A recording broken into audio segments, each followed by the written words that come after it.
నమస్తే, welcome to Leo prime time debate. ఏపీలో రెండు సంచలన కేసులు. ఒకటి వైఎస్ వివేకానందరెడ్డి హత్య కేసు, అదేవిధంగా వీరి సుబ్రహ్మణ్యం హత్య కేసు మరోవైపు. అయితే రెండిట్లో ఒకటి వివేకానందరెడ్డి గారి కేసులో ఎంపీ అవినాష్ రెడ్డి అయితే వైసీపీ తరఫున, మరో కేసులో ఎమ్మెల్సీ అనంతబాబు. ఈ రెండు కేసులు ఏపీని ఇప్పుడు సంచలనం రేకెత్తించాయి. దీని గురించి మనతో మాట్లాడడానికి ఈరోజు లియో ప్యానెల్లో ఉన్నారు సీనియర్ జర్నలిస్ట్ డివి శ్రీనివాస్ గారు, అదేవిధంగా సీనియర్ జర్నలిస్ట్ కనకదుర్గ వడ్లమణి గారు. సార్ నమస్తే. నమస్తే. నమస్తే మేడం. డివి శ్రీనివాస్ గారు, వాస్తవానికి వివేకానందరెడ్డి గారి కేసు అసలుకి దాదాపు 7 ఏళ్ళు గడిచిపోయి ఇప్పుడు 8వ సంవత్సరంలోకి అడుగుపెట్టేశాం. నిజంగా సునీత గారి పోరాటం ఎలా ఉంది అంటే, చెప్పులు అరిగేలాగా సుప్రీంకోర్టు చుట్టూ తిరిగిన సిబిఐ పూర్తిగా నీరు గార్చేస్తుంది. మనం చూసాం. నిన్న ఏదైతే వర్ధంతి రోజు ఖచ్చితంగా ఒక శుభవార్త ఏమైనా అందిద్దేమో అని చెప్పేసి గతంలో అనుకుంటే, అది పూర్తిగా నీరు గారిపోయి నిన్న ఒక పవర్ ప్రజెంటేషన్ కూడా ఇచ్చారు. ఎలా చూడాలంటారు ఈ కేసుని? మార్చి 14, 2019 ఇప్పటికీ 7 ఏళ్ళు అవుతుంది. ఇప్పుడు ఇది 8వ సంవత్సరం. నిన్న కూడా వర్ధంతి సందర్భంగా సునీత ఆవేదన, ఆమె ఇచ్చినటువంటి పవర్ పాయింట్ ప్రజెంటేషన్, ఆమె ప్రశ్నలకు సమాధానం లేదు. ఇప్పుడు ఆమె దర్యాప్తు ఏజెన్సీని క్వశ్చన్ చేసింది. ఇప్పుడు సుప్రీంకోర్టుని ఆమె ఏం క్వశ్చన్ చేస్తారు? దర్యాప్తు ఏజెన్సీ సుప్రీంకోర్టు దగ్గర ఏమని చెప్పింది? దర్యాప్తు ముగిసింది, ట్రయల్ కోర్టు ఎంతవరకు చెప్పిందో అంతవరకు మేము చేసామంటూ ఛార్జ్షీట్ సబ్మిట్ చేశారు. అసలు మీరు చేసింది దర్యాప్తా? వాళ్ళు ఇచ్చిన స్టేట్మెంట్లు మీరు రాసుకున్నారా? అంటే స్టేట్మెంట్లు రాసుకోవడమే దర్యాప్తు ఏజెన్సీ బాధ్యత. ఇది ఎక్కడ దర్యాప్తు అని ఆమె ప్రశ్నిస్తాను. ఇప్పుడు ట్రయల్ కోర్టు ఇచ్చినటువంటి ఆదేశాల మేరకే దర్యాప్తు పూర్తయింది, కానీ సుప్రీంకోర్టు దానికి ఇంకా కొన్ని యాడ్ చేసింది. ఆ రోజు సునీత దీనిపైన సుప్రీంకోర్టుకు వెళ్ళినప్పుడు సుప్రీంకోర్టు ఏం చెప్పింది? ట్రయల్ కోర్టు చెప్పినంత మేరకు, ఏది కిరణ్ యాదవ్, అర్జున్ రెడ్డి వాట్సాప్ సంభాషణ, వివేకం సార్ డైడ్ అనో ఏదో పెట్టాడు కదా మెసేజ్, దాని మీద విచారణ చేస్తూనే ఇంకా కొన్ని వాట్సాప్ చాట్స్, ఇంకా కొన్ని వాట్సాప్ కాల్స్, ఏది ఆ భరత్ యాదవ్, మహేంద్ర యాదవ్ మధ్య సంభాషణలు, లేకపోతే ఇంకా అర్జున్ రెడ్డి ఇంకా ఇతరులతో సంభాషణలు, వాటి మీద కూడా విచారిస్తూ సునీత ఇచ్చేటువంటి సమాచారాన్ని కూడా మీరు దర్యాప్తు చేయమని, వీటన్నిటినీ దర్యాప్తు చేస్తూ మీకు ఇంకా వచ్చేటటువంటి కొత్త సందేహాలు, అనుమానాలు, వాటిని కూడా మీరు దర్యాప్తు కొనసాగించమని. అసలు సుప్రీంకోర్టు ఆదేశాలు ఇంతవరకు సిబిఐ అమలు చేయలేదు. ఇప్పుడు ఈ సబ్మిట్ చేసినటువంటి ఛార్జ్షీట్ కేవలం ట్రయల్ కోర్టు ఇచ్చినటువంటి ఆదేశాల మేరకే, ఒక సంభాషణకే పరిమితం, ఒక అంశానికే అన్నమాట. అది కూడా ఏంటి మనం అన్నది అదే. ఇప్పుడు కిరణ్ యాదవ్, అర్జున్ రెడ్డి ఏమంటే అక్కడ ఏదో ఆ టైమింగ్స్ ఏదో తేడా వచ్చింది. అర్ధరాత్రి 1 గంటకి 1:42 ఏమో జరిగింది ఆ సంభాషణ. అప్పుడు అతనికి ఎలా తెలుసు అని సునీత అంటున్నారు. నిన్న సునీత ఏమంటుంది? అసలు నేను అర్ధరాత్రి అనే పదమే వాడలేదు. ఇప్పుడు మీరేదో చెప్పారు యూనివర్సల్ టైమింగ్స్ ప్రకారం ఏదో తీసుకుంటూ, అది భారత కాలమాన ప్రకారంకి వచ్చేసరికి 7:13 అనో ఏదో ఇచ్చారు దాంట్లో సిబిఐ. మరి 7:12 అని ఇచ్చారు. యాక్చువల్గా అతను ఏమని చెప్పాడు? నేను సాక్షి చూసి పెట్టాను మెసేజీ. అతను సోషల్ మీడియా యాక్టివిస్ట్ అంటారు. అర్జున్ రెడ్డి ఎవరు? భాస్కర్ రెడ్డి మనవడు, అన్న మనవడు. మరి జగన్మోహన్ రెడ్డికిను భారతి మేడంకి బాగా క్లోజ్. అసలు ఆయన పాదయాత్ర అతనే మొత్తం చూసింది, లాజిస్టిక్స్. అట్లాంటిది సాక్షిలో ఎన్నింటికి వచ్చింది? 7:13 అనేది చూపించింది స్పష్టంగా ఆ ప్రజెంటేషన్లో. 7:13కి సాక్షిలో వస్తే 7:12కి సాక్షిలో చూశానంటే, అంటే వాళ్ళ ఇంట్లో సాక్షి 1 నిమిషం ముందు వస్తుందా? అంటే మెసేజ్ టైప్ చేస్తాను కూడా కనీసం 1 మినిట్, అంటే దాదాపు 3-4 నిమిషాలు ముందు వస్తే కానీ మనం ఆ యొక్క సమాచారాన్ని ఎవరికైనా పంపించలేము సార్. అక్కడే ఆ కిరణ్ యాదవ్ అంటే అదే అంటోంది, సిబిఐ వాళ్ళు ఇచ్చిన స్టేట్మెంటే రికార్డ్ చేసింది తప్ప దర్యాప్తు ఏమీ చేయలేదు. అసలు ఎర్రగంగిరెడ్డి ఈ కేసులో A1 నిందితుడు, అతని కాల్స్ ఎవరికి? ఇప్పుడు ఈ కిరణ్ యాదవ్కి. అతనేమంటాడు? నా ఫోన్లో మా అన్నయ్య మాట్లాడాడు అంటాడు. అప్పుడు వాళ్ళ అన్న ఫోన్ ఎక్కడుంది, జేఎన్టీయూ రోడ్లో ఉన్నట్టుగా లొకేషన్, ఆ గూగుల్ టేక్అవుట్ ద్వారా లేకపోతే అక్కడ ఉన్నటువంటి లొకేషన్ ఆధారంగా. ఈ ఫోన్ ఎక్కడుంది, బాకరాపురం ఇంట్లో. అసలు వాళ్ళ అమ్మ ఇచ్చినటువంటి వాంగ్మూలం, ఇప్పుడు సునీల్ యాదవ్ తల్లి సావిత్రి 2 సార్లు ఆమె వాంగ్మూలం ఇచ్చింది సిబిఐకి. జూన్లో ఇచ్చింది, జూలైలో ఇచ్చింది. ఏమని చెప్పింది ఆమె? సావిత్రి రాత్రి 10:30కి ఉమాశంకర్ రెడ్డి మా ఇంటికి వచ్చాడు, నా బిడ్డను తీసుకెళ్ళాడు సునీల్ యాదవ్ని బయటికి, గంట తర్వాత ఏమో మళ్ళీ వచ్చాడు. వివేకం గారి ఇంటికి వెళ్ళారన్నట్టు కూడా ఏదో చెప్పాను. 12ంటికి ఏమో వచ్చి ఉంటాడు, 11:30కి మళ్ళా బయటికి వెళ్ళాడు. నేను వాళ్ళ నాన్న పంపించాను, ఈ రెండో వాడిని కూడా పంపించాను, ఎక్కడికి వెళ్ళాడో చూడండి రా అని. వీళ్ళు వివేకానంద రెడ్డి ఇంటికి కూడా వెళ్ళారు. ఆ ప్రశ్న అడిగిందా? వివేకానంద రెడ్డి ఇంటికి నువ్వు వెళ్ళావా లేదా కిరణ్ యాదవ్ అని అడగాల్సిన బాధ్యత మరి వాళ్ళ మీద లేదా? కిరణ్ యాదవ్ ఏమని చెప్పాడంట, మా అమ్మ చేత బలవంతంగా వాంగ్మూలం ఇచ్చారు అని చెప్పాడంట. జూన్లో బలవంతంగా వాంగ్మూలమా, జూలైలో కూడా బలవంతపు వాంగ్మూలమా? అంటే ఎవరా బలవంతం చేశారంటే ఏం చెప్తారు సార్? అంటే ఇప్పుడు బలవంతపు వాంగ్మూలం, అసలు మీరు సిబిఐ ఎస్పీ మీదే కేసులు పెడితే ఇంకా మీతో ఎవరు బలవంతపు వాంగ్మూలం ఇప్పించారు? ఆ రామ్ సింగ్ మీ బాధితుడు. అసలు ఇతను చెప్తూ మా అన్నయ్య ఇంట్లోనే ఉన్నాడు అన్నాడు. సునీల్ యాదవ్ ఇంట్లోనే ఉంటే మరి చంపింది ఎవరు అక్కడ? దేవుడు చంపాడా? అర్థం కాల. సైతాన్ చంపాడు. సైతాన్ ఒక్కడు కాదు, అనేక మంది సైతాన్లు కలిసి ఇవాళ మరి అతనేంటి మాజీ మంత్రి, రాజ్యసభ తప్ప అన్ని సభలు చూశాడు. వివేకానంద రెడ్డి లోక్సభలో లేకపోతే కౌన్సిల్లో అసెంబ్లీలో ఒక మాజీ ముఖ్యమంత్రికి తమ్ముడు, ఈ మాజీ ముఖ్యమంత్రికి బాబాయ్. అట్లాంటి కిరాతక హత్య కేసు దర్యాప్తులోనే ఎవరు ఇవాళ సిబిఐని కంట్రోల్ చేస్తున్నారు, నిర్దేశిస్తున్నారు, నిర్బంధిస్తున్నారు? అది ఇవాళ బయటికి రావాల్సినటువంటి అంశం ఉంది. అది సునీత అడిగే ప్రశ్న కాదు, జనం అడుగుతున్నటువంటి ప్రశ్నలు. ఉమాశంకర్ రెడ్డి భార్యకి కిరణ్ యాదవ్ ఎందుకు ఫోన్ చేశాడు? 25 సార్లు ఎందుకు ఫోన్ చేశాడు?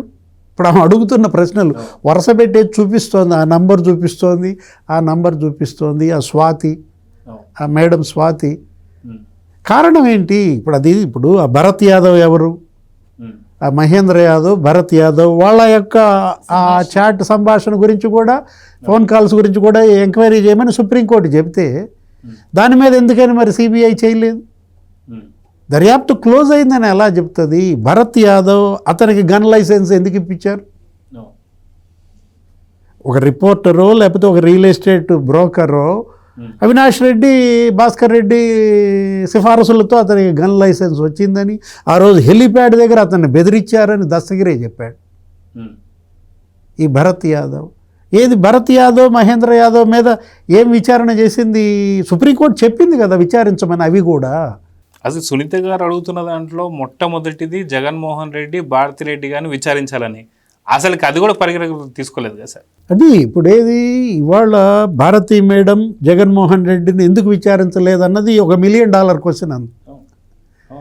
ఇప్పుడు నేమాని భాస్కర్ ఎడిటర్, ఆయన 4 సార్లు ఫోన్ చేశాడంట. ప్రశ్నించారా నేమాని భాస్కర్ని, భారతిరెడ్డిని? ఇప్పుడు గుండెపోటు అన్నారు. గుండెపోటు కాస్త మరి అతను ఎవరు, కడప రిపోర్టర్ ఏదో చెప్పింది ఎవరు, శ్రీనివాస్, అతను 10 గంటలకి మళ్ళీ స్క్రీన్ మీదకి వచ్చి ఇది హత్య అన్నట్లుగా ప్రచారం సాగుతోంది అన్నాడు. కళ్ళ ముందు కిరాతకంగా నరికి చంపి 7 గొడ్డలి వెట్లు, 2 లీటర్ల బ్లడ్, అది గుండెపోటు అని చెప్తారు. అసలు విజయసాయి రెడ్డిని విచారించారా? ఫస్ట్ చెప్పింది ఆయన. గుండెపోటు అని నేను అవినాష్ రెడ్డి చెప్తే చెప్పానన్నాడు. నాకేం తెలుసు, అవినాష్ రెడ్డికి ఫోన్ చేశాను, నాకు అక్కడి నుంచి వచ్చిన సమాచారం మేరకు గుండెపోటు అన్నాడు. వాళ్ళిద్దరిని ప్రశ్నించాలి కదా. విజయసాయి రెడ్డిని, అవినాష్ రెడ్డిని విడివిడిగా ప్రశ్నించాలి, కలిపి కూర్చోబెట్టి ప్రశ్నించాలి. ఏంటి, నీకు సాయిరెడ్డి ఫోన్ చేశాడా లేదా, అవినాష్ రెడ్డిని అడగాలి. నువ్వు గుండెపోటు అని చెప్పావా, లేదు ఎవరితో అన్న చెప్పించావా? అటు గుండెపోటు కథ తేల్చలేదు. నెక్స్ట్ భారతీ మేడంకి భాస్కర్కి మధ్య జరిగినటువంటి ఆ ఎడిటర్ భాస్కర్కి వాటి గురించి అసలు ఏమీ ఎంక్వైరీ చేయలేదు. జగన్మోహన్ రెడ్డి అసలు ఇంతవరకు విచారించలేదు ఈ కేసులో. జగన్మోహన్ రెడ్డికి బాబాయ్ హత్య గురించి ఉదయం 5:30కే తెలుసని అజయ్ కల్లం చెప్పాడు. మేము అప్పుడు అదో మేనిఫెస్టో కమిటీ మీటింగ్లో ఉన్నాము, ఉమ్మారెడ్డి కూడా ఉన్నాడు నాతో పాటు. ఇప్పుడు అజయ్ కల్లం దగ్గర మీరు తీసుకున్నారు కదా, అజయ్ కల్లం చెప్పిన ఆ 164 సాక్ష్యం దాని ప్రకారం నువ్వేం చేయాలి? జగన్మోహన్ రెడ్డి ఎందుకు ప్రశ్నించలేదు మరి? అంటే షర్మిలను ప్రశ్నిస్తారు, షర్మిల దగ్గర వాంగ్మూలం తీసుకుంటారు, జగన్మోహన్ రెడ్డి ప్రశ్నించరు. కానీ ఇప్పుడు మీరు చెప్పిన దాన్ని బట్టి చూస్తే అందరికన్నా ముఖ్యంగా అందరికన్నా ముందుగా తెలిసింది జగన్మోహన్ రెడ్డి గారికే. ఐదర్ మేబీ మేడం తర్వాతే జగన్మోహన్ రెడ్డి గారు అని చెప్పి అజయ్ కల్లం గారు చాలా స్పష్టంగా చెప్తున్నారు. అంటే వీళ్ళందరినీ వదిలేసి 7-13కి లేకపోతే 7-12కి పెట్టినటువంటి ఒక కిరణ్ యాదవ్ వీళ్ళందరినీ ప్రశ్నిస్తున్నారు, కానీ ముందుగా వచ్చిన ఫోన్ కాల్ని ప్రశ్నిస్తలేదంటే ఏ శక్తులు అడ్డుకుంటున్నాయని చెప్పేసి అనుకోవచ్చు సార్. అంటే ఎవరు చంపారు, ఎందుకు చంపారు, ఎవరు చంపించారు, ఈ 3 ప్రశ్నలకి ఇవాళ సునీత ఈ దర్యాప్తు ఇన్నేళ్లుగా చేస్తున్న సిబిఐ 3 ఏళ్లుగా చేస్తున్న న్యాయ పోరాటం అని 2023 నుంచి కోర్టులో చుట్టూతానే నేను తిరుగుతున్నానంటూ తన ఆవేదన ఇవాళ సుప్రీంకోర్టు తీరుస్తుందా? నేను అంటోంది అదే. ఏది ఇది అసలు డబల్ మర్డర్, ఇది హత్య మీద హత్య. ఏది ఇవాళ నరికి చంపిన శవాన్నే మళ్ళా చంపారు వీళ్ళు. అంటే అటు భౌతిక హత్య, ఇది లీగల్ మర్డర్. కేసుని చంపేశారు. అక్కడేమో ఆయన శరీరాన్ని చంపారు, ఇక్కడేమో ఆయన కేసుని చంపేశారు. హత్య మీద హత్య. ఆ కేసులో 8 మంది నిందితులు. భౌతికంగా ఆయనకి హతమార్చిన కేసులో A1 గంగిరెడ్డి, లేకపోతే A2 Sunil Yadav, A3 A4 Umashankar Reddy, వీళ్ళందరూ ఎవరు? ఇప్పుడు ఇక్కడ తీసుకుంటే దస్తగిరి, దేవిరెడ్డి శివశంకర్ రెడ్డి, భాస్కర్ రెడ్డి, అవినాష్ రెడ్డి, 8 మంది ఆ హత్యలో నిందితులు. ఈ హత్యలో నిందితులు ఎవరు? నేను అంటోంది ఏది, ఈ కేసును చంపిన హత్య కేసులో ఇవాళ నిందితులుగా A1 CBI, A2 A3 trial court సుప్రీంకోర్టులు వస్తాయా? న్యాయస్థానాలే ఇవాళ నిందితులుగా మారితే మనం ఏం చేస్తాం? వాళ్ళ జనం అడిగే ప్రశ్నలు, జనంలో జరుగుతున్నటువంటి చర్చ న్యాయ వ్యవస్థపైనే ఇదొక కళంకంగా మారుతుంది. దర్యాప్తు సంస్థ సిబిఐకి ఇదొక మాయని మచ్చ. సో మీరు అన్నట్టుగా ఫిజికల్గానే కాదు, 2 సార్లు కాదు, మానసికంగా ఇక్కడ సునీత గారిని కూడా చంపారని చెప్పి అనుకోవాలి. అయితే కనకదుర్గ గారు, వాస్తవానికి దళిత డ్రైవర్ అయినటువంటి ఒక వీధి సుబ్రహ్మణ్యాన్ని హత్య ఎలా జరిగిందో అందరికీ తెలిసిందే. అయితే సతీ సమేతంగా గుళ్ళు గోపురాలకి పోయేటువంటి ఒక అలవాటు ఆ పార్టీకి లేదు, కానీ సతీ సమేతంగా మర్డర్లు చేసే అలవాటు ఉందా? సరే, చంపిన తర్వాత కూడా ఎప్పుడైతే ఈ యొక్క రెవెన్యూ డిపార్ట్మెంట్లో కొంతమంది శాఖ వాళ్ళకి కొంత ఇన్ఫర్మేషన్ ఇవ్వడం, ఆవిడ పారిపోవడం, ముందస్తు వీళ్ళకి అప్లై చేసుకోవడం, అంటే ఆడవారిలో కూడా ఇలాంటి వాళ్ళు ఉంటారా? ఈరోజు మొత్తానికి విచారణకి అయితే హాజరయ్యారు. సో ఈ కేసు గురించి మీరు ఏం చెప్తారు? అంటే ఇవాళ ఇంకా తప్పనిసరి పరిస్థితుల్లో ఆవిడ హాజరవ్వాల్సి వచ్చిందండి. లేకపోతే ఆవిడ చాలా ట్రై చేశారు. కాకపోతే ఎప్పుడైతే ఇంకా కోర్టు చెప్పిందో ఆవిడ ఇవాళ వచ్చారు. రావడం కూడా భర్త గారు తీసుకుని వచ్చారు. మీరు ఇందాక అన్నారు సతీ సమేతంగా గుళ్ళకెళ్తారా వీళ్ళు, వెళ్ళే అలవాట్లేదు, కానీ విచారణకు కూడా హాజరయ్యే అలవాటు ఉంది. ఇవాళ ఎమ్మెల్సీ అనంతబాబు తీసుకొచ్చాక గేటు దగ్గర దింపకుండా పోలీసులు లోపలికి అనుమతించారు ఆవిడని. అది ఆ కారుని అనుమతించడం ఏంటి? దాని మీద ఇవాళ చాలా పెద్ద చర్చ జరుగుతోంది. ఎందుకంటే ఒక ముద్దాయిగా ఉన్న ఆవిడ అక్కడ దిగి లోపలికి నడుచుకుంటూ రావాలి. ఇతను కూడా A1 ముద్దాయే, ఆవిడ A2 ముద్దాయిగా ఇవాళ ఉన్నారు. ఉన్నాక మిగతా వాళ్ళలాగానే ఆవిడని కూడా నడిపించి తీసుకెళ్లాలిగా. మరి పోలీసులు ఎందుకు లోపలికి రానిచ్చారు కారును అనేది ఒక ప్రశ్న. రెండోది, అతను దింపేసి వెళ్ళిపోయాడు. ఆవిడ 2 లాయర్లతోటి వెళ్ళింది లోపలికి. అయితే ఇక్కడ ఇవాళ లక్ష్మీదుర్గ ఏం మాట్లాడి ఉంటారు, ఎందుకంటే ఇంతవరకు ఇంకా విషయం బయటకు రాలేదు కాబట్టి. అంటే ఇప్పుడు వాళ్ళకు ఎలాగా అన్ని ఆధారాలు చూపిస్తారు, వీళ్ళు ఊహించని విధంగా ఆధారాలు బయటకు వచ్చాయి. వాళ్ళు అన్నీ డెస్ట్రాయ్ చేసి ఉండొచ్చు. వైసీపీ హయాంలో వాళ్ళు ఈ కేసుని అసలు అయిపోయింది, ఈ కేసు ఇంకా మూలం పడేసాం అనుకున్నారు. కానీ వాళ్ళ దురదృష్టమో లేకపోతే డ్రైవర్ సుబ్రహ్మణ్యం అదృష్టమో ఆ ఫుటేజ్ అక్కడ డంప్ యార్డ్ దగ్గర CCTVలో దొరకడం, దొరికాక ఈవిడ కూడా అక్కడ ఉండడం, దగ్గరుండి హత్యకి ఆవిడ సహకరించటం, అంటే అసలు ఇది మనం ఏ రకంగా తీసుకోవాలి? ఆడవాళ్ళకి మరి ఇంత కరకదనం ఉంటుందా? అసలు డ్రైవర్ సుబ్రహ్మణ్యాన్ని చంపడంలో అసలు ఇంత క్రూరత్వం ఎందుకు వహించాల్సి వచ్చింది వీళ్ళు? అంటే ఇప్పుడు యాక్చువల్గా వాళ్ళ దగ్గర ఆ టైంలో అతను పని చేయట్లేదు, మనకు తెలిసిన సమాచారం. అయితే అంతకుముందు అతను పనిచేస్తున్నప్పుడు వీళ్ళు ఎటువంటి పనులు చేశారు? చెడ్డ పనులు, లేకపోతే అంటే హవాలా పనులు ఏమైనా చేశారా, లేదు ఇంకేమైనా మర్డర్లు చేశారా, అంటే లేకపోతే డబ్బుల వ్యవహారాలు ఏమైనా ఉన్నాయా, లావాదేవీలు? ఈ డ్రైవర్ సుబ్రహ్మణ్యం ఏమైనా వాళ్ళకి బినామీనా? అంటే మనం ఇవాళ ఏ కేసు గురించి అయినా మనం వివిధ కోణాల్లో ఆలోచించాల్సి వస్తుంది. సమస్య అక్కడ. అంటే వాస్తవానికి అటు అనంతబాబు ఎమ్మెల్సీ కూడా ఏం చెప్తున్నాడంటే, వాస్తవానికి 20,000 రూపాయలు నాకు ఇచ్చేది ఉంది, దాన్ని ప్రశ్నించినందుకు అక్కడ చిన్న వాగ్వాదం జరిగింది, గొడవ జరిగింది, అందుకని చంపేశాను అన్నట్టు ఒక మాట మాట్లాడుతున్నారు. నిజంగా 20,000 గురించే ఒక గొడవ స్టార్ట్ అయ్యి ఉంటే, చంపిన తర్వాత వీధి సుబ్రహ్మణ్యం వాళ్ళ నాన్నకి 2 లక్షలు ఇచ్చేసి దీని గురించి ఎక్కడా కూడా మాట్లాడొద్దని చెప్పేసి అన్నారు. 20,000 గురించి మాట్లాడినోడు 2 లక్షలు ఎందుకు ఇస్తాడు? అంటే ఇందాక మీరు అన్నట్టుగా దీని వెనక ఏదో భారీ కుట్ర అయితే ఉంది, డెఫినెట్గా దాన్ని బయటకు తీయాలి. ఎగ్జాక్ట్లీ. ఇది 20,000 క్వశ్చన్ కాదండి. ఇప్పుడు 20,000 కోసం అయితే డంప్ యార్డ్కి తీసుకెళ్ళి అక్కడ చంపాల్సిన పనే ఉంది. 2 లక్షలు ఎందుకు ఇస్తారు? 2 లక్షలు ఎందుకు ఇస్తారు? అసలు 2 లక్షలతో ఇంత పెద్ద కేసు ఎట్లా మాఫీ చేస్తారు? పోనీ అలా కూడా అనుకుందాం. 2 లక్షలు సరిపోతుందా ఒక మనిషిని చంపేశాక దాన్ని నోరు మూయించటానికి? అంటే మనలో మనం అనుకోవటానికి అన్నమాట. కాబట్టి ఇక్కడ ఇది కాదండి, దీన్ని మించి ఇంకేదో ఉంది. అసలు ఎందుకని అసలు డ్రైవర్ సుబ్రహ్మణ్యం తీసుకెళ్ళి చంపితే ఈ లక్ష్మీ దుర్గా ఆవిడ ఎందుకు పక్కన ఉన్నారు? ఆవిడ ఇన్వాల్వ్మెంట్ ఏంటి?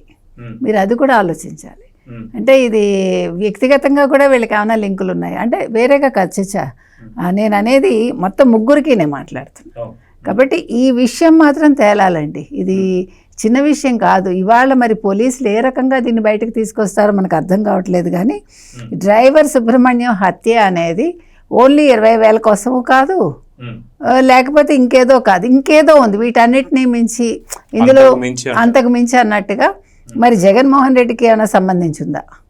ఎందుకంటే ఇవాళ అనంతబాబుని ఆయన పక్కనే నిల్చోబెట్టుకుని ఎలక్షన్స్ ప్రచారంలో కూడా, అంటే ఒక నిందితుడుగా ఉన్న వ్యక్తిని అంత ధైర్యంగా ఆయన పక్కన నిల్చోబెట్టుకుని ఎన్నికల ప్రచారం చేయగలిగారంటే ఇది మొత్తం అందరికీ కూడా, అంటే వైసీపీతో ఎవరెవరికి అనంతబాబుతో లింకులు ఉన్నాయి, అనంతబాబు చేతిలో వీళ్ళందరివి ఎవరెవరివి అంటే వాళ్ళ రహస్యాలు ఉన్నాయి, దానికోసమని ఇవన్నీ తెలుసున్న డ్రైవర్ సుబ్రహ్మణ్యం ఏమైనా బెదిరించాడా?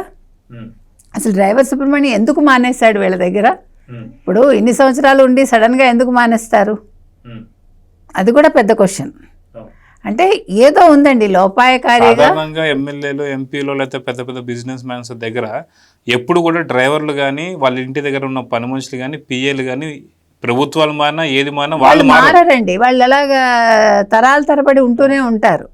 అందులో ఇతను ఒక ఎమ్మెల్సీగా ఉండి ఒక అధికారంలో ఉన్నప్పుడు ఎవరు జగన్మోహన్ రెడ్డి ఇంకా ముఖ్యమంత్రిగా కొనసాగుతూ ఉంటే డ్రైవర్ సుబ్రహ్మణ్యం ఎందుకు మానేశాడు? అది పెద్ద క్వశ్చన్ అన్నమాట, $1 మిలియన్ క్వశ్చన్ అది. సో ఖచ్చితంగా దీని వెనకాల ఏదో ఉంది. అది లక్ష్మీదుర్గకు కూడా ఆ లింక్ ఏదో ఉంది, అది డబ్బు కావచ్చు, లేదా ఇంకేదైనా హత్యలు కావచ్చు, మనకు తెలియదు అది. కాబట్టి ఇవాళ లక్ష్మీదుర్గ అనే ఆవిడ ఇవాళ ఏం చెప్తారు సిట్టు ముందు? అడిషనల్ ఎస్పీ దగ్గరికి వచ్చారు ఇవాళ. సో సిట్టు ముందు ఇవిడ ఏం మాట్లాడతారు? బుకాయించడానికి చూస్తుందా? బుకాయించడానికి చూస్తే వాళ్ళ దగ్గర ఎవిడెన్స్లు ఉన్నాయి. ఎవిడెన్స్లు చూపించాక ఇప్పుడు లాయర్లతోటి ఆవిడ వెళ్ళింది కాబట్టి లాయర్లను అనుమతిస్తారా? లాయర్లను అనుమతిస్తే లాయర్లు సమాధానం చెప్తారా? ఈవిడ చెప్తుందా?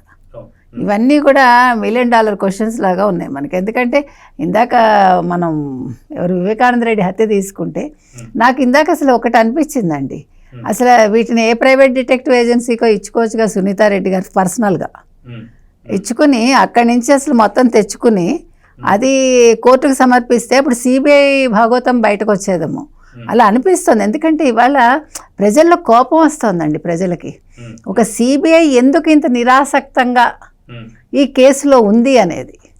ఎందుకంటే ఇవాళ ఇందాక సార్ చెప్పినట్టుగా ట్రయల్ కోర్టు ఇచ్చిన దాని మీద వీళ్ళు మాట్లాడారు తప్ప వీళ్ళు సొంతంగా ఒక్క అడుగు కూడా ముందుకేసి ఒక విచారణ జరపల. వాస్తవానికి ఇందా మీరు అన్నట్టు ప్రైవేట్ ఒక డిటెక్టివ్ ఏజెన్సీ కూడా ఇవ్వాల్సిన అవసరం లేదు, అంతకు మించి ఆవిడ పూర్తి ఎంక్వైరీ చేసింది. అసలు ఆవిడ ఇవాళ చెప్పారు, నేను 13,000 కాగితాలు నేను రాత్రి పగలు చూశాను, పొద్దున్న తెల్లారకట్టు 4 లేచి చూశాను, 13 తర్వాత లక్షల రాత్రి కాపీలు 11 వరకు చూశాను, 13 లక్షల కాపీలు. అయితే నాకు ఇప్పుడు ఇందాక వారు చెప్పినట్టుగా ఈ భరత్ యాదవ్ కావచ్చు, లేకపోతే మహేష్ యాదవ్ సార్ ఇంకొక అతను, వీళ్ళిద్దరు మహేంద్ర యాదవ్, వీళ్ళ సంభాషణల గురించి ఎందుకు రాలేదు ఆవిడ ప్రశ్నించింది. ఆవిడ అంటే ఒక సిబిఐ అడగాల్సిన ప్రశ్న ఈవిడ అడిగింది. మీకు అది చెప్తున్నాను. అందుకని అప్పుడు ఇంకా సిబిఐ ఎందుకు, సిబిఐ ఎంక్వైరీ నాకు వద్దు అని ఆవిడ కోర్టుకు వెళ్ళకూడదు. మనకి టెక్నికల్గా తెలియదు, నాకు తెలీదు. సో కాబట్టి అసలు ఈవిడ నేను అన్నది అది. అంటే ఇక్కడ ఆథెంటిసిటీ కావాలంటే ఒక ప్రైవేట్ ఏజెన్సీని పెట్టుకుని చేసి దాన్ని కోర్టుకు సమర్పిస్తే దాన్ని వాళ్ళు సిబిఐని అడుగుతారా అని ఒక డౌట్ అంతే.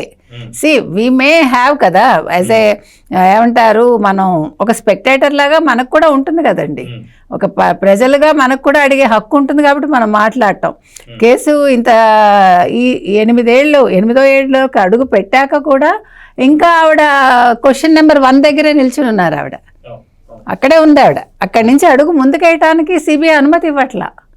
కాబట్టి ఇవాళ లక్ష్మీదుర్గ విషయంలో లేదు, వీధి సుబ్రహ్మణ్యం హత్య కేసులో ఈ కేసు కొంచెం ముందుకెళ్ళటం అనేది చాలా సంతోషించాల్సిన అంశం అండి. కనీసం ఇవాళ ఒక కదలిక వచ్చింది. కనీసం కొద్దిలో కొద్ది వీధి సుబ్రహ్మణ్యం హత్యకి లేదు అతని ఆత్మకి కొంచెం సంతోషం కలుగుతుంది. ఈ సంతోషం ఇక్కడ వివేకానంద రెడ్డికి కూడా కలగాలని మనం కోరుకుంటున్నాం. అందులో ఇందాక సార్ చెప్పినట్టుగా ఎక్సెప్ట్ రాజ్యసభ ఆయన చూడని ఇది లేదు.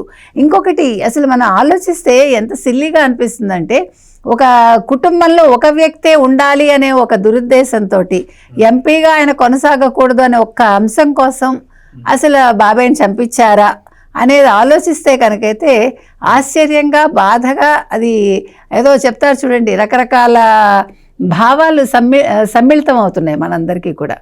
అందుకని కుటుంబంలో ఒకళ్ళంటే మరి ఆ కుటుంబంలోనే ఒక బాబాయ్ టీటీడీ చైర్మన్గా, లేకపోతే ఆయనకే రాజ్యసభ ఎవరు సుబ్బారెడ్డి, ఆ కుటుంబంలోనే మేనమామ మరి రవీంద్ర కుమార్ రెడ్డి, అతను రవీంద్రనాథ్ రెడ్డి కమలాపురం ఎమ్మెల్యేగా. అంటే ఒక్క షర్మిల దగ్గరకు వస్తేనేనా జగన్మోహన్ రెడ్డి ఇవన్నీ వస్తాయి. ప్లస్ ఈయన ఎంపీగా కొనసాగకూడదు అనేది కదా సార్, అవినాష్ రెడ్డికి ఇప్పించాలని కదా. కాదండి, నాకు ఒకటి అర్థం కాదు సార్. ఇప్పుడు కూర్చోబెట్టి మాట్లాడితే ఆయన వినడా? ఆయన ఎంత సాఫ్ట్ మనిషి, మామూలుగా చెప్తున్నా. బాబయ్య కాదు అని కూర్చోపెట్టి చెప్తే వినడా? అంత బుర్ర బద్దలు కొట్టి, గొడ్డలతోటి బద్దలు కొట్టి, కుట్లు వేయించి ఇంత నాటకం ఆడాల్సిన అవసరం ఏంటి అనేది మనందరి ప్రశ్న. అంటే ఆయన ముందు నుంచే ఆ యొక్క కుటుంబానికి ఈ కుటుంబానికి ఖచ్చితంగా కొంత విభేదాలు ఉన్నాయి. ఆయన ఏదున్నా సరే ఎంపీ సీట్ అయితే షర్మిల గారు, లేదంటే మటుకు వివేకానంద రెడ్డి గారు, వీరిద్దరి మధ్యన జరగాలి కానీ మన ఇంటి దాటి పోకూడదు అని చెప్పేసి అదే ఇప్పుడు ఆ ఒక్క మాటే ఇంత కొంపం వచ్చిందండి. ఆయనకు ఆ వివేకం ఉంది కాబట్టి నీకు వివేకం ఉండడం ఏంటి అని ఇలా చేశారు. అది అయితే డివిఎస్ గారు, వాస్తవానికి మనం ఒక కోణంలో వైఎస్ వివేకానంద రెడ్డి గారి కేసు చూసాం. ఎందుకంటే వాళ్ళ సొంత తండ్రి చనిపోయారు కాబట్టి మా తండ్రికి న్యాయం జరగాలని చెప్పి ఆవిడ సుప్రీంకోర్టు చుట్టూ తిరుగుతుంది. నా ప్రశ్న ఏంటంటే, నారాసుర రక్త చరిత్ర అని చెప్పి సాయంత్రం కల్లా మార్చారు కదా, దాన్ని ఆ రోజు లైట్గా తీసుకున్నారు కాబట్టి చంద్రబాబు నాయుడు గారు 2019లో ఓడిపోయారు. వాస్తవానికి అప్పుడు సీరియస్గా తీసుకుని ఉంటే ఈ కథ వేరేగా ఉండేది. ఖచ్చితంగా ఎవరెవరైతే హత్య చేసిన వాళ్ళు ఉన్నారో వాళ్ళందరూ బయటకు వచ్చారు. ఇప్పుడు చంద్రబాబు నాయుడు గారు కూడా రంగంలో దిగాల్సిన టైం వచ్చిందా? ఆ యొక్క కేసు ఆ రోజు ఆ రాసిన రాతలు కావచ్చు, ఛానల్లో ప్రకటించింది కావచ్చు, వీటిపైన ఇప్పుడు చంద్రబాబు నాయుడు గారు నిజంగా కేసులు వేయడం కరెక్టా కాదా అంటే ఏం చెప్తారు? అంటే అప్పుడు నారాసుర రక్త చరిత్ర అని రాశారు, ఇప్పుడు ఈ వీధి సుబ్రహ్మణ్యం కేసులో అది ఎందుకు రాయలేదనా? ఇప్పుడు దీనికి కూడా ఈ డోర్ డెలివరీ చేసింది చంద్రబాబు అని అనలేదనా? అంటే ఇవాళ జనం మెలుకోవాలి. వాళ్ళ జనం ఇవాళ అసలు ఆ పార్టీ ఎలాంటిది, అధికారం కోసం లేకపోతే ఈ లోక్సభ సీటు కోసం హత్యలు చేయటం, డబ్బుల కోసం అవినీతి కుంభకోణాల్లో హత్యలు చేయడం, లేకపోతే డోర్ డెలివరీలు చేయడం. ఈ 2 కేసులు ఇవాళ కంపేర్ చేస్తే ఏది అటు వివేక హత్య కేసు, లేకపోతే ఇటు ఈ driver Subrahmanyam case. Driver Subrahmanyam కేసులో ఇవాళ అనంతబాబు భార్యను పిలిచారు. మరి వివేక హత్య కేసులో రేపు జగన్మోహన్ రెడ్డి భార్యను పిలుస్తారా? అక్కడ అంత ధైర్యం ఉందంటారా సార్? పిల్లవకి తప్పదు కదా, ఎందుకంటే మరి వాళ్ళు అసలు మొత్తం ఆమె చుట్టూతోనే తిరుగుతోంది. ఏది సునీత పెట్టినటువంటి నిన్న పవర్ పాయింట్ ప్రజెంటేషన్ కూడా ఆమె అన్నది అదే కదా, $1 మిలియన్ క్వశ్చన్ అంది. అంటే మీరు సునీత అడిగిన ఆ ప్రశ్న వాళ్ళిద్దరినీ ఎందుకు విచారించలేదో నాకు ఇప్పటికీ అర్థం కావట్లేదు. అదొక $1 మిలియన్ క్వశ్చన్ అంటే ఆ క్వశ్చన్కి సమాధానం చెప్పండి, లేదు ఆ $1 మిలియన్ ఎంతో చెప్పండి. అది అది $1 మిలియన్, ఎన్ని డాలర్లు, ఏంటి అనే కథా కమామిషి కూడా బయటికి రావాలి కదా. ఇప్పుడు ఒకటి, ఈమె ఎవరు, లక్ష్మీ దుర్గా అలియాస్ రోజా, అక్కడ ఏది అతన్ని పిలిపించటం ఆ గెస్ట్ హౌస్ దగ్గరికి సుబ్రహ్మణ్యాన్ని, నాగార్జున ఫెర్టిలైజర్స్ వాళ్ళదేదో అక్కడ చీకటి ప్రదేశం. అసలు ఆ రోజు ఇతని జన్మదినం, ఇతనిది బర్త్డే, ఎవరిది, అనంతబాబుది. ఇంకా నయ్యం వివేకానంద రెడ్డి హత్య అది బర్త్డే కాదనుకుంటా. వీళ్ళు రఘురామకృష్ణరాజు బర్త్డే నాడు ఆయన్ని కిడ్నాప్ చేసి చిత్రహింసలు పెట్టారు. ఇదేంటి, ఇది ఆ రోజు ఆ శంకర్ టవర్స్ ఫ్లాట్ 401 కాకినాడలో అక్కడ ఫంక్షన్ జరుగుతూ ఉండగానే రాత్రి 10ంటికి హడావుడిగా ఆమె కిందకి వెళ్ళిపోయింది, సెల్లార్లోకి వెళ్ళిపోయింది. ఎవరు, ఈ రోజా అలియాస్ అదే అనంతదుర్గ, లక్ష్మీ దుర్గ ఏదో బాధ అడిగిందని వెంటనే కారు ఏదో తీసినట్టున్నారు, ఈమె తీయమందో ఏమో మరి, అనంతబాబు I-20 కారో ఏదో తీసుకుని అతనికి ఫోన్ చేసి పలానా చోటకి రమ్మని పిలవటం, ఆ చీకటి ప్రదేశంలో జరిగినటువంటి హత్య. ఆ తర్వాత మళ్ళీ వీళ్ళు ఈ టవర్స్కి రావటం, ఏది శంకర్ టవర్స్, వీళ్ళు ఎదురుగా ఏదో ఉంది ఇంకోటి, ఏంటది ఈశ్వర్ ధరణి అపార్ట్మెంట్స్, అక్కడ ఒక అపార్ట్మెంట్, ఆ ప్లాట్లోకి ఈ ప్లాట్లోకి మగుడు పెళ్ళాలు ఇద్దరు అటు ఇటు తిరగటం, 4 సార్లు దుస్తులు మార్చారు. అంటే ఇవన్నీ సీసీ ఫుటేజ్లు బయటకు పెట్టాయి. ఇలా మొత్తం ఇవాళ వాళ్ళ దగ్గర సిట్ దగ్గర అన్ని ఆధారాలు ఉన్నటువంటి పరిస్థితుల్లో అటేంటి ఆ భానుగుడి సెంటర్ అక్కడ సీసీ ఫుటేజ్, లేకపోతే ఈ అమృత హాస్పిటల్, ఈమెమని చెప్పింది అసలు నేను ఇంట్లోనే లేను, నేను హాస్పిటల్ ఏదో పరామర్శకి వెళ్ళానంటే ఆ ఫుటేజ్ తీస్తే అసలు ఈమె అక్కడికి వెళ్ళాల. మొత్తం ఆ రోజంతా ఎవరెవరు వచ్చారు ఏంటి అనేది తీస్తే అక్కడేదో వెంకటేశ్వర స్వామి గుడి దగ్గర మొత్తం సీసీ ఫుటేజ్లు అంట ఒక 60 ఏమో సేకరిస్తే అప్పటి పోలీస్ అధికారులు తెలివిగా ఇతన్ని తప్పించాలని ఏం చేశారు, అస్పష్టంగా ఉన్నాయి, క్లారిటీ లేని ఒక 18 మాత్రమే ఫోరెన్సిక్ సైన్స్ ల్యాబ్కి పంపారు. దాని మీదే హైకోర్టు ఫైర్ అయింది. అసలు ఛార్జ్షీట్ సబ్మిట్ చేసినప్పుడు దాంతోపాటు ఫోరెన్సిక్ సైన్స్ ల్యాబ్ రిపోర్ట్ ఎందుకని జత చేయలేదు అని అడిగింది. ఆ పోలీస్ అధికారులపై మీరు ఎందుకు ఏం చర్యలు తీసుకున్నారని అడిగింది. అప్పుడే ఆ 4 పోలీస్ ఆఫీసర్లను ఏదో సస్పెండ్ చేసినట్టున్నారు. ఆ డిఎస్పీని, అక్కడ ఉన్నటువంటి సర్కిల్ ఇన్స్పెక్టర్ని. మరి ఆ వివేక హత్య కేసులో పోలీస్ అధికారులపై ఏం చర్యలు? ఇప్పుడు ఇక్కడ హైకోర్టు ఫైర్ అయిందని చెప్పి 4 పోలీస్ ఆఫీసర్లని సస్పెండ్ చేసి పారేశారు. సిఐ వీళ్ళందరినీ, ఇన్స్పెక్టర్, ఆ కేసు కట్టినాడిని, లేకపోతే ఆయన ఎవరో ఒక ఎస్పీ ఉన్నాడు రవీంద్రనాథ్, రిటైర్ అయినట్టున్నాడు. ఆయన ఏమని చెప్పాడు, అనంతబాబు అంట ఇతను తోసాడంట, డ్రైవర్ని తోస్తేనంట ఆ మురుక్కాలో ఫెన్స్ మీద పడ్డాడంట, తల బగిలి చచ్చిపోయాడంట. ఎర్ర ఇసుక డ్రైనేజ్లో ఉందా, ఆ డెడ్ బాడీకి అతుక్కున్నటువంటి ఆ ఎర్ర ఇసుక మనకు స్పష్టంగా కనపడుతుంది. అక్కడ గెస్ట్ హౌస్ దగ్గర జరిగింది ఆ మర్డర్ అని చెప్పి. ఐజీ ఎవరు, పాలరాజు. చర్యలు ఉన్నాయా అంటే ఐపీఎస్ల మీద చర్యలు తీసుకోరా, కేవలం ఈ 4 బలి చేస్తారా? పోలీస్ అధికారులపైన ఎందుకని చర్యలు తీసుకోలేదని ప్రశ్నించింది హైకోర్టు. నేను అంటోంది అదే, ఆ వివేక హత్య కేసులో శంకరయ్య సస్పెన్షన్ అన్నారు. సరే, అసలు శంకరయ్య అయితే అసలు ముఖ్యమంత్రి మీదే కేసు పెట్టారు, అది వేరే విషయం. ఒక్క శంకరయ్యతోనే సరిపెడతారా? అక్కడ ఎస్పీ ఎవరు, అక్కడ డిఎస్పీ ఎవరు, రాయలసీమ ఐజీ ఎవరు, వాళ్ళందరి పాత్ర లేదా? గుండెపోటు దాంట్లో, లేకపోతే నారాసుర రక్త చరిత్ర అన్న దాంట్లో వాళ్ళ బాధ్యత లేదా అని అడుగుతున్నాను. ఒక డ్రైవర్ సుబ్రహ్మణ్యం కేసులోనే 4 పోలీస్ అధికారులు సస్పెండ్ చేశారే, వివేక హత్య కేసులో ఎంతమంది పోలీస్ అధికారులు సస్పెండ్ చేయాలి? జగన్మోహన్ రెడ్డి వద్దంటున్నాడా? అంటే ఇప్పుడు అనంతబాబు భార్యను విచారణకు పిలిచిన వాళ్ళు, ఆమె ఇన్వాల్వ్మెంట్ ఇందులో ఉందని నిర్ధారిస్తున్న వాళ్ళు, జగన్మోహన్ రెడ్డి భార్య భారతి మేడంను పిలవరా ఆ కేసులో? స్పష్టంగా ఆమె నిన్న పవర్ పాయింట్ ప్రజెంటేషన్లో చూపించింది, సునీత ఫోన్ నంబర్లతో సహా. ఎడిటర్ నెమాని భాస్కర్ ఆమెకి 4 సార్లు పలానా టైంలో చేసినాడు. ఆ తర్వాతే సాక్షిలో ఈ కథనాలు మారాయి. అప్పటిదాకా గుండెపోటు, 10 తర్వాత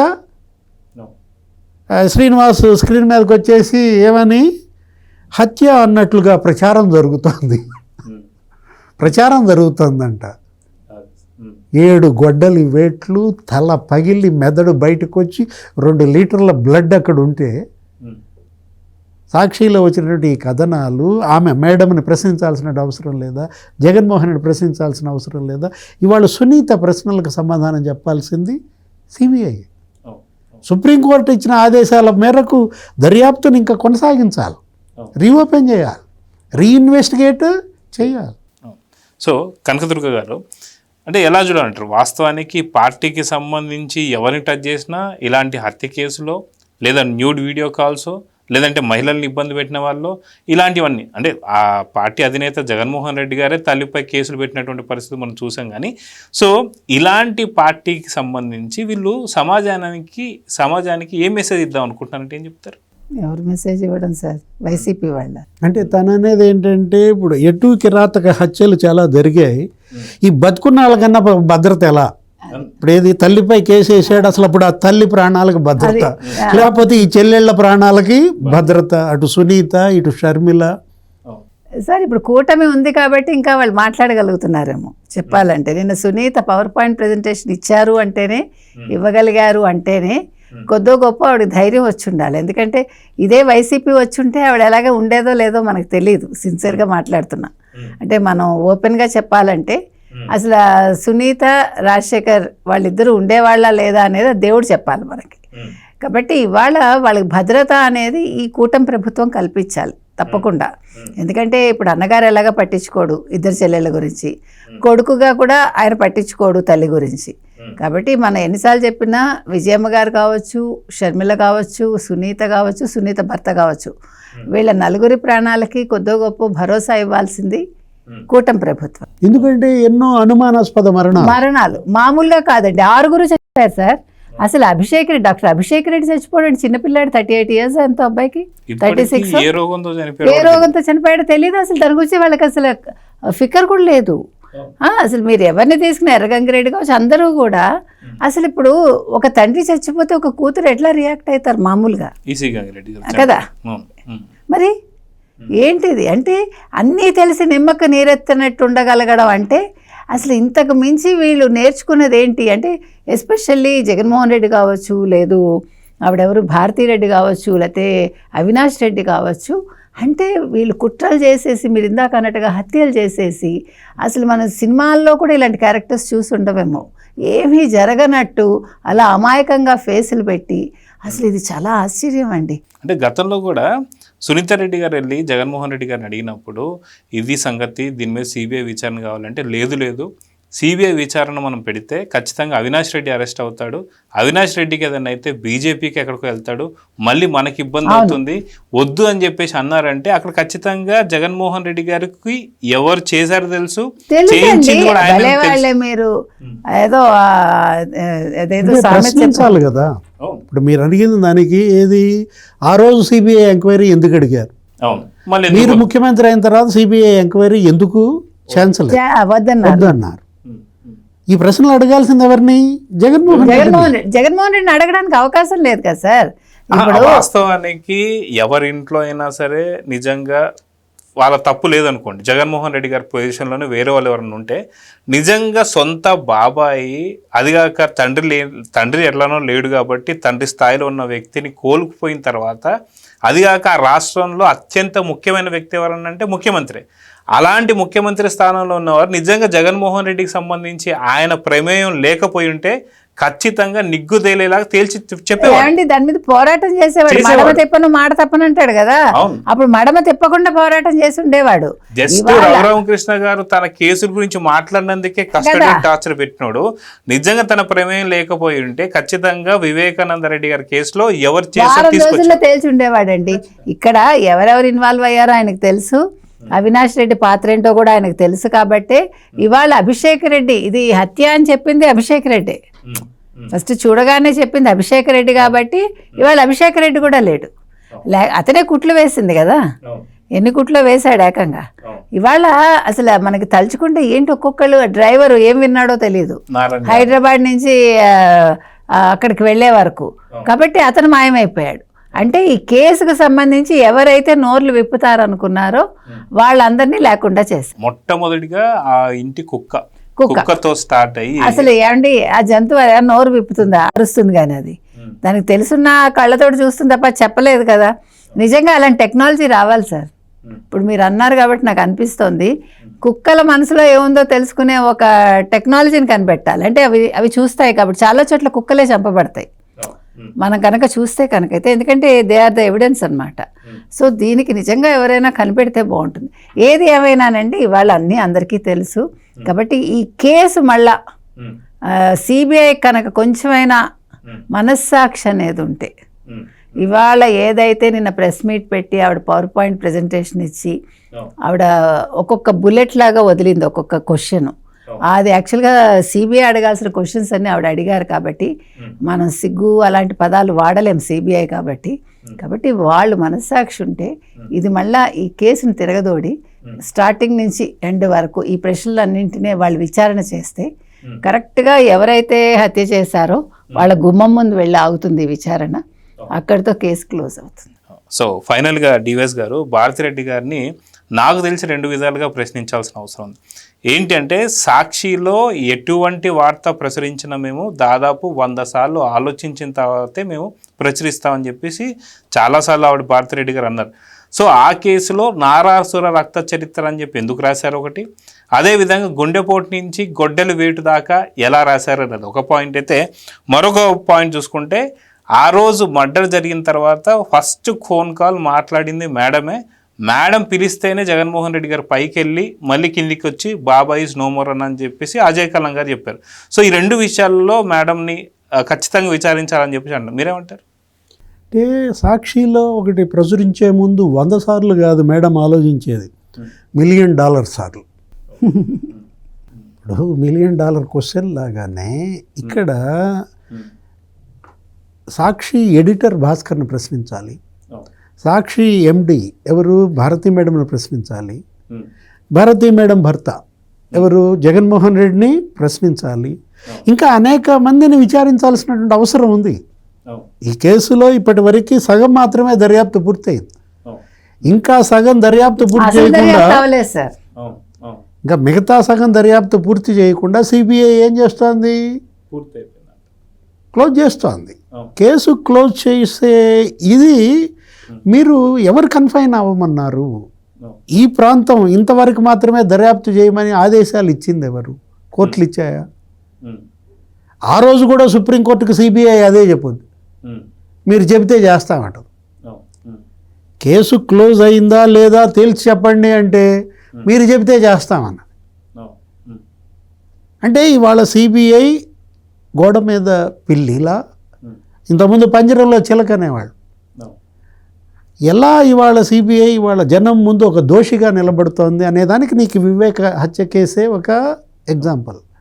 ఇప్పుడు అనంతబాబు భార్య ఈరోజు విచారణకు హాజరైనట్లే జగన్మోహన్ రెడ్డి భార్య కూడా విచారణ హాజరుగాక తప్పదా?